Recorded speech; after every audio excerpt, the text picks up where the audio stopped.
Fala pessoal, bom dia, boa tarde e boa noite. Professor Fred Cortes, aqui do perfil História.total, para a gente falar um pouquinho sobre as civilizações da Mesopotâmia. Mesopotâmia é a denominação pela qual os gregos se referiram a essa localidade, que fica ali atualmente próximo de regiões do Iraque e da Síria. A palavra Mesopotâmia quer dizer região entre rios, ou terra entre rios, porque essa área ela fica localizada entre os rios Tigre e o rio Eufrates. Então, as civilizações da Mesopotâmia foram os povos que se desenvolveram nessa região lá na antiguidade, ok? A primeira dessas civilizações que a gente costuma trabalhar são os sumérios. Graças aos sumérios é que se tem notícia da descoberta do primeiro sistema de escrita da história da humanidade, a chamada escrita cuneiforme, que eram escritas feitas em tábuas de argila, normalmente em formato de cunha. Os sumérios que se desenvolveram naquela região da Mesopotâmia em cidades-estados, ou seja, aquelas regiões independentes umas das outras, cada uma com um governante próprio, mas que eram ligadas por traços culturais comuns, como, por exemplo, o caso da escrita cuneiforme. Beleza? Então, além dos sumérios, outros povos vão se estabelecer na região da Mesopotâmia. E a gente destaca sempre os chamados impérios babilônicos. O primeiro império babilônico, cujo principal governante foi Hammurabi, e o segundo império babilônico, destacando-se aí a figura de Nabucodonosor. Ok? Vamos falar um pouquinho aqui dos babilônicos, do primeiro império babilônico.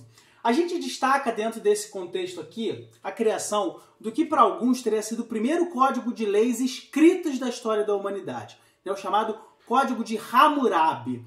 O código recebe este nome por conta do imperador responsável pela criação deste código, que foi Hammurabi.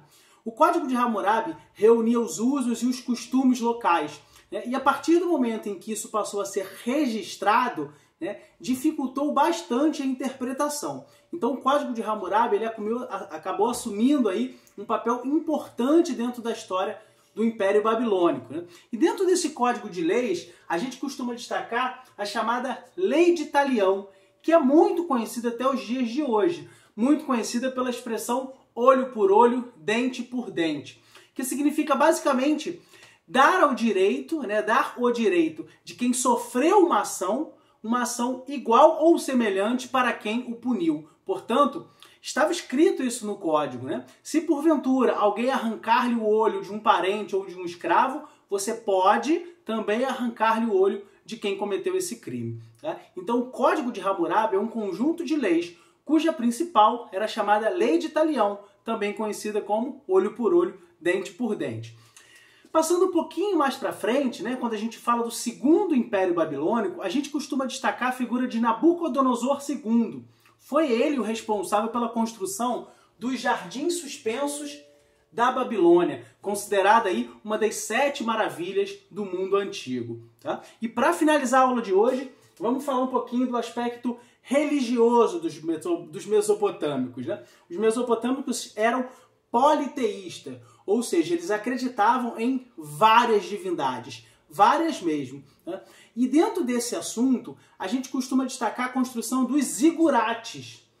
Os zigurates eram templos religiosos que vão ser construídos para a adoração desses muitos deuses. Só tomem cuidado com o seguinte: os zigurates não eram a mesma coisa que as pirâmides no Egito. As pirâmides, no caso do Egito, eram túmulos funerários. Os zigurates foram construídos para servirem como templos sagrados e, por vezes, também acabavam tendo aí uma função administrativa, ok? Então, mais uma vez, muito obrigado pela presença de vocês. Se você gostou, curte, compartilha esse vídeo, é muito importante. Vamos juntos compartilhar o conhecimento. Um grande beijo, um grande abraço.